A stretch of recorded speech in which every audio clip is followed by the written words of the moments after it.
Привет, зритель! Я по-прежнему Аня, а ты по-прежнему смотришь «Проявление». И это юбилейный 10-й выпуск. Что попало в объективы камер в феврале, смотри и не перематывай. Говорят, 1 марта рождаются лучшие люди и проекты. И мы с этим согласны. Сегодня кассете 6 лет. За это время сменилось 5 главных редакторов. Мир сомкнулся на зеленом чае и появилось 3 редакторских кружки. Выиграли грант, съездили на студент года в Москву и на тайм-код в Екатеринбург. И это не все. Каждый день кассетники продолжают радовать тебя контентом. А мы пишем «Проявление». Проверим, насколько ты любишь пельмени. Загибай палец, если у тебя потекли слюнки при виде этой картины. Сегодня на ужин у тебя пельмени. После пар предпочитаешь бежать в магаз за пельменями. Ты был на Всемирном дне пельменя в Ижевске. Центральная площадь превратилась в одну большую пельменную. В Удмуртии в 9-й раз прошел этногастрономический фестиваль. Всемирный день пельменя – это десятки творческих площадок, спортивные состязания и ярмарка разных видов блюд удмуртской кухни. Главный герой праздника – пельмень. Кстати, по одной из версий, прообразом этого блюда в России стало хлебное ушко или удмуртский пельмень. Сейчас тесто-мясное изделие едят во всем мире. Есть сотни разновидностей этого блюда – хинкали, вареники, юфахаш, пельмени с пестиками. Хоть кушанье и приписывают к разным народам, для организаторов праздника важно другое – связывать людей и лакомиться одним из популярных блюд России. Минутка ассоциаций. СТВ – кассета. Студенческая весна. Фестиваль науки.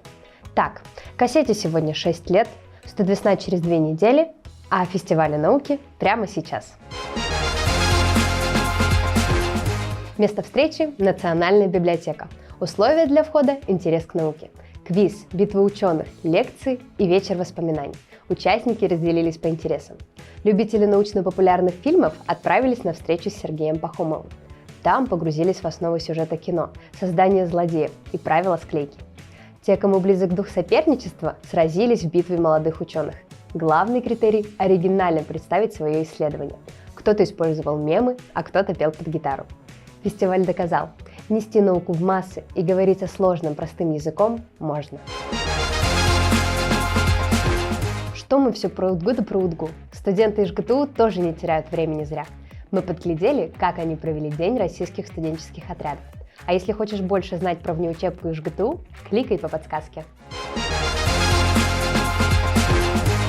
Веселая дженга, бодрящая музыка и памятные подарки. Именно так студенческий центр «Интеграл» встречал всех прохожих. Желающие могли проверить свою сообразительность, получить награду и найти новые знакомства. Правила игры были просты. Вытягиваешь 3 брусочка, выполняешь указанные на них задания и получаешь приз. Назвал 10 слов на букву F и спел песню со звуками хрю-хрю, получай брендированный календарик, кружку или шопер от РСО. А если захотел вступить в студенческие отряды, то держи буклет со всей необходимой информацией. Считай, и мерч получил, и дело по душе нашел. Для кого-то 14 февраля – это обычный день, а для кого-то еще один повод порадовать близких. В день всех влюбленных тебе было одиноко? Студенты ИС придумали, как решить эту проблему. Soulmate Challenge – интересный способ найти нового друга. На открытии участники познакомились со своей парой. Первое задание – открыть полученный конверт, достать фото и закосплеить его. На втором этапе – актерский тренинг от режиссера театра. Главное в нем – начать чувствовать друг друга.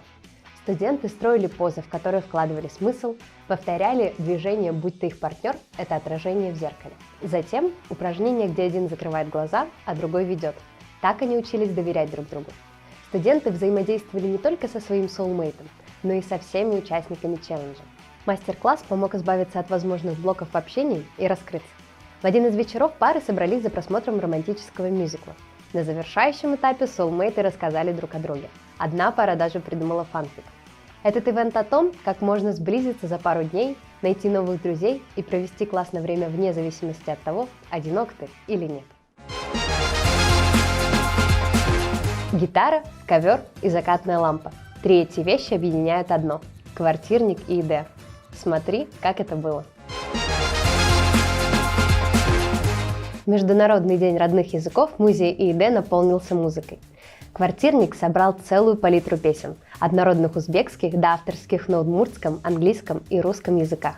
Помимо этого, на импровизированной сцене студенты исполняли популярные треки Цоя, Ивана Дорна и Валентина Стрыкала. Знакомые мелодии никого не оставили равнодушными.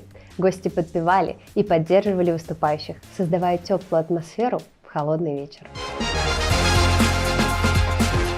Есть мнение, что подписчики кассеты чувствуют себя счастливее не подписчиков, потому что они знают о своем вузе и городе больше, а еще участвуют в розыгрыше. Переходи в группу. Там в честь дня рождения медиацентра можешь получить сертификат. А куда? Ищи инфу сам. Кстати, не забудь поздравить кассету с днем рождения в комментариях. И до скорой встречи через месяц. Пока-пока!